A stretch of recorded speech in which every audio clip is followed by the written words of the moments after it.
السلام علیکم، میں ہوں امتیاز گل اور آپ دیکھ رہے ہیں امتیاز گل یوٹیوب آفیشل۔ آج ہم ایک موازنہ کریں گے پاکستان اور امریکہ کے دو سابق چیف ایگزیکٹوز کے حالات کا، لیکن اس سے پہلے کہ ہم اس کی تفصیل میں جائیں، یہ ذرا ویڈیو دیکھ لیجئے۔ Well, thank you very much. This is a very sad day for America, and it was also very sad driving through Washington, D.C. and seeing the filth and the decay and all of the broken buildings and walls and the graffiti. This is not the place that I left. It's a very sad thing to see it. When you look at what's happening, this is a persecution of a political opponent. This was never supposed to happen in America. This is the persecution of the person that's leading by very, very substantial numbers in the Republican primary and leading Biden by a lot. So if you can't beat him, you persecute him or you prosecute him. We can't let this happen in America. Thank you very much, everyone. جی جناب، آپ نے سابق امریکی صدر Donald Trump کو سنا، اور اس بیان میں وہ کہہ رہے ہیں کہ آج بڑا افسوسناک دن ہے۔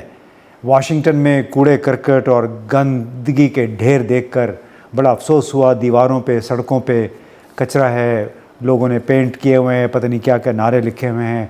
دارالحکومت میں نے اس حال میں نہیں چھوڑا تھا جب میں 2020 میں ایوان صدر سے رخصت ہوا تھا، اور ساتھ ہی انہوں نے کہا کہ میرے ساتھ جو ہو رہا ہے اس کا بھی کبھی امریکہ کی تاریخ میں تصور نہیں کیا جا سکتا تھا۔ یہ ایک ایسے لیڈر کے ساتھ ہو رہا ہے جو ریپبلکن پارٹی کی صدارتی امیدواروں کی دوڑ میں سب سے آگے ہے۔ وہ مجھے بظاہر اب شکست تو نہیں دے سکتے، لیکن شاید یہ فیصلہ کر لیا گیا کہ میرے خلاف مقدمات چلا کے مجھے نااہل قرار دلوا دیں۔ تو جناب، یہ باتیں سن کے ایسے لگ رہا تھا جیسے عمران خان بول رہے ہیں۔ عمران خان بھی جکڑے ہوئے ہیں مختلف کیسوں میں، اور چاہے وہ توشہ خانہ ہے، چاہے القادر ٹرسٹ ہے، یا دوسرے اور بہت سارے مقدمات ہیں۔ تو یہ ہمارے آج کے شو کی تمہید ہے کہ کس ایک پیرلل ہم ڈرا کر سکتے ہیں عمران خان اور ڈونلڈ ٹرمپ کے بارے میں، اور کئی لوگ تو کہتے بھی ہیں کہ دونوں رہنماؤں کی سوچ ایک ہی جیسی ہے۔ اب اس وقت واشنگٹن میں ٹرمپ کے حوالے سے ایک میچ شروع ہوا ہے جمعرات کے روز، پہلے 1 اگست کو، پھر ابھی 3 اگست کو ایک عدالت میں ٹرمپ کے خلاف ایک فرد جرم عائد کی گئی۔ یہ دوسری فرد جرم ہے، اور اس میں ان پہ مختلف الزامات لگائے۔ بنیادی طور پہ الزام ہے سازش کا۔ دوسرا میچ پاکستان میں جاری ہے۔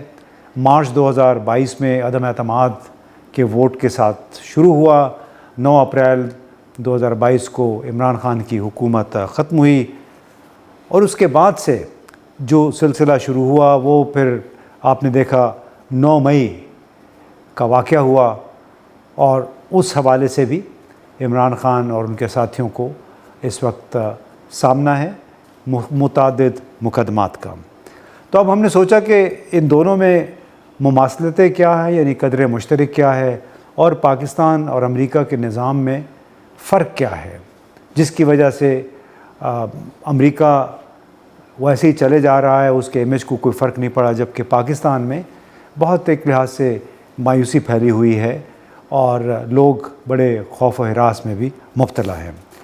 تو 1 اگست کو اور پھر جو جمعرات کو بنیادی طور پہ فرد جرم عائد ہوئی ڈونلڈ ٹرمپ پہ، اور اس میں ان پہ یہ الزام ہے کہ توڑ پھوڑ، گھیراؤ، جلاؤ کا سرغنہ ڈونلڈ ٹرمپ تھا، جو 6 جنوری 2020 کو امریکی پارلیمنٹ پہ حملہ ہوا کہ یہ ان کے پیچھے تھے، اور امریکی پارلیمنٹ میں اس وقت امریکہ کے صدارتی انتخابات کے نتائج کے حوالے سے سرٹیفیکیشن کا سلسلہ جاری تھا، اور یہ کہا گیا کہ ڈونلڈ ٹرمپ نے اس حملے کی حوصلہ افزائی کی، نتائج کو تبدیل کرنے کی کوشش کی، بددیانتی کی، وغیرہ وغیرہ۔ اگر دونوں رہنماؤں کے درمیان اور دونوں رہنماؤں کے خلاف ہونے والے جو اقدامات ہیں اس کا جائزہ لیا جائے تو قدر مشترک ہے کہ سابق chief executive of the country یعنی صدر ٹرمپ اور عمران خان دونوں کے خلاف فوجداری کارروائی شروع ہوئی ہے۔ ٹرمپ کے خلاف 6 جنوری 2020 میں امریکی پارلیمان پہ حملہ آوروں کو شہ دینے اور ان کی سرپرستی کرنے کا الزام لگایا گیا۔ عمران خان پہ الزام یہ ہے کہ 9 مئی کو جو سرکاری عمارات پہ جلاؤ گھیراؤ ہوا، پتھراؤ ہوا، ہنگامے ہوئے، اس کی انہوں نے سازش کی تھی۔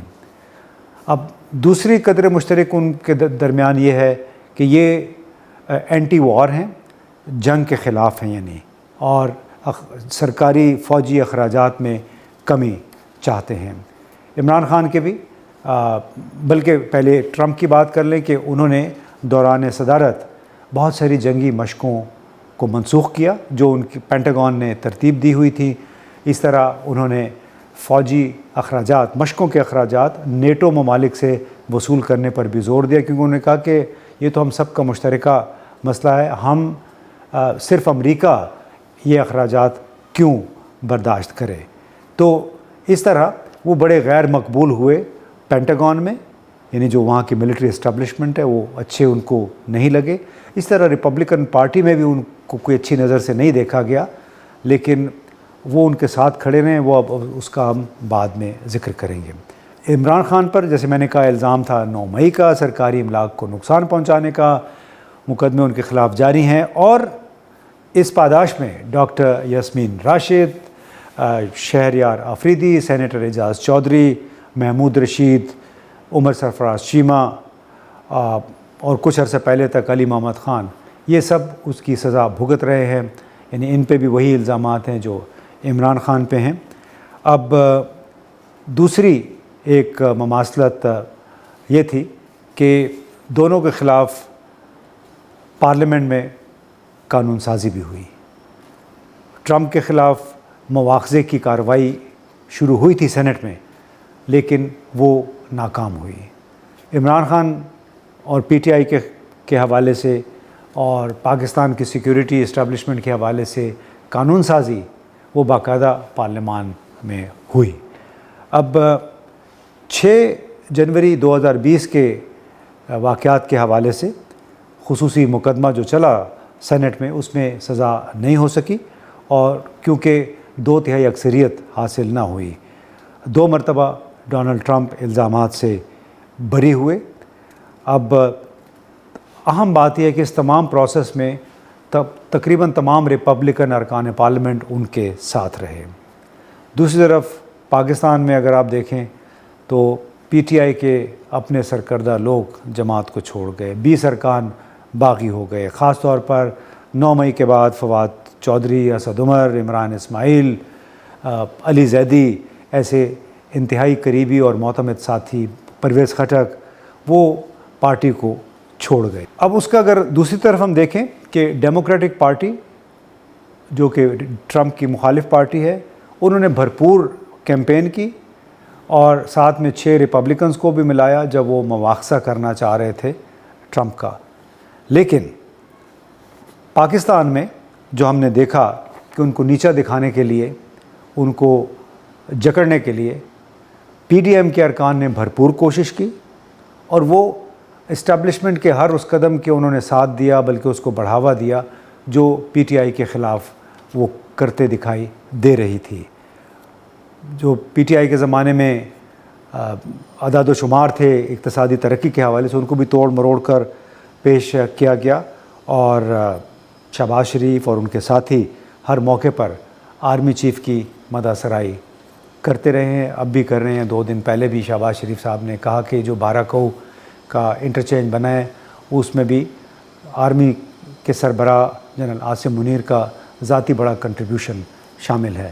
لیکن امریکی پارلیمنٹ کے اندر کیپٹل ہل میں کسی ایک ریپبلکن یا ڈیموکریٹک پارٹی نے پینٹاگون کی تعریف نہیں کی، بلکہ وہ نظام اپنے انداز میں چلتا رہا ہے۔ اس کا اگر آپ موازنہ بھی کریں کہ ریپبلکن پارٹی وہ ٹرمپ کے زیادہ تر ساتھ ہے، اس وقت وہ ریپبلکن پارٹی کے سب سے مقبول لیڈر ہیں۔ 23 اگست کو پہلی ڈیبیٹ ہونی ہے ریپبلکن پارٹی کے اندر، جس میں سے پھر صدارتی امیدوار کا انتخاب ہونا ہے، جبکہ یہاں پہ حالات دوسرے تھے۔ اکثر مرکزی رہنما مقدموں کا سامنا کیا، جیل گئے، کوئی جیل نہیں گئے، لیکن پریس کانفرنس کر کے یا پھر دوسری جماعتوں کے جھنڈے تلے اکٹھے ہو کے انہوں نے جان بچانے کی کوشش کی۔ امریکہ میں کسی نے پارٹی نہیں چھوڑی، امریکہ میں کوئی فارورڈ بلاک، کوئی استحکام پارٹی نہیں بنی۔ یہ دونوں نظاموں کا ایک بہت بڑا فرق ہے۔ سوائے چند ریپبلکن ارکان پارلیمنٹ کے، کسی نے ٹرمپ کے خلاف کھلم کھلا بیان بھی نہیں دیا۔ پہلے دیا کرتے تھے، لیکن جب سے اس کے خلاف یہ مواخذے کی تحریک شروع ہوئی اور ابھی انڈائٹمنٹ ہوئی ہے، فرد جرم عائد ہوئی، اس کے بعد کسی نے اس کے حوالے سے بات نہیں کی۔ اب 9 مئی کے بعد سے خاص طور پہ جو حالات پیدا ہوئے اور جس انداز میں ہم نے دیکھا کہ 30 31 جولائی اور 1 2 اگست کو یہ 4 دن کے دوران کوئی 53 بل پاس ہوئے، اس میں آفیشل سیکریٹ ایکٹ تھا، اس میں ڈی ایچ اے اور اس میں پیمرا کے حوالے سے کچھ قوانین بھی شامل تھے۔ جس انداز میں سیاسی معاملات دیکھنے کو ملے ہیں اور جس طرح قانون سازی کی گئی، وہ سب کے لیے پریشان کن ہے۔ اور اس پہ حنا جیلانی صاحبہ مشہور وکیل ہیں، human rights commission of Pakistan کی بانی رکن بھی ہیں، انہوں نے جو کہا ہے ڈان ٹی وی کے ساتھ گفتگو میں، وہ آپ کو سنواتے ہیں۔ جی، یہ تو خیر ظاہر بات ہے کہ یہ اس وقت ایک ایسا موقع آیا ہے 9 مئی کے بعد کہ سویلین سپیس کو اور بھی کنسٹرین کیا جا رہا ہے، اور یہاں پر انٹروژن جو ہو رہی ہے اور ہر قسم کی ملٹرائزیشن جو ہے اس کی انکریز ہو رہی ہے۔ یہ میرے لیے کوئی حیران کن بات تو نہیں تھی، لیکن میں یہ نہیں سمجھتی تھی کہ ایک حکومت جو آئی ہے اس وعدے پہ کہ یہ اپنا ایک کردار ادا کریں گے جمہوریت کو کندھا دینے میں، اور اپنی پارلیمانی جو سپریمیسی ہے اس کو اسرٹ کریں گے اور اپنا رول ادا کریں گے، وہ اتنی جلدی ڈسینٹ کر جائے گی into this kind of tactic پہلے بھی پاکستان میں دیکھتے رہے ہیں۔ تو میں سمجھتی ہوں کہ یہ بھی حیرت کی بات نہیں ہے کہ سول سوسائٹی نے اس کو اپوز کیا ہے، ہیسٹی اور ایکسپیڈینٹ لیجسلیشن کو۔ میں یہ سمجھتی ہوں کہ انہوں نے بہت سے کام ایسے کیے، جیسے آفیشیل سیکرٹ ایکٹ میں انہوں نے اٹیمپٹ کرنے کی کوشش کی، وہ تو شکر ہے کہ وہ ڈراپ ہو گیا ہے اس وقت بل سینٹ کے اندر، کہ یہ جو سارا کرمنل جسٹس سسٹم ہے اس کو ملٹرائز کر رہے ہیں۔ ہم تو آلریڈی تشویش کا اظہار کر رہے ہیں۔ آرمی ایکٹ میں جو ایک شک ہے جس میں یہ لکھا گیا ہے کہ فلاں فلاں آفینس کے لیے جن لوگوں پر آرمی ایکٹ اپلائی نہیں بھی کرتا اور وہ سویلین ہیں، ان کو ملٹری کورٹس میں ٹرائی کیا جائے گا، اور اس کے خلاف آپ دیکھ رہے ہیں کہ سپریم کورٹ میں کیس چل رہا ہے۔ آلدو میں سمجھتی ہوں کہ بہت سے ایسی پٹیشنز کی طرف سے جو آرگیومنٹ ہو رہی ہیں وہ میری مرضی کے مطابق نہیں ہے، کیونکہ وہ پیپل اسپیسیفک ہو چکی ہیں آرگیومنٹس، کہ اس وقت جن لوگوں کو انڈائٹ کیا ہوا ہے ان کو بچانے کی کوشش ہے۔ ہم تو چاہتے ہیں کہ اس پرٹیکولر شک کو ریموو کیا جائے۔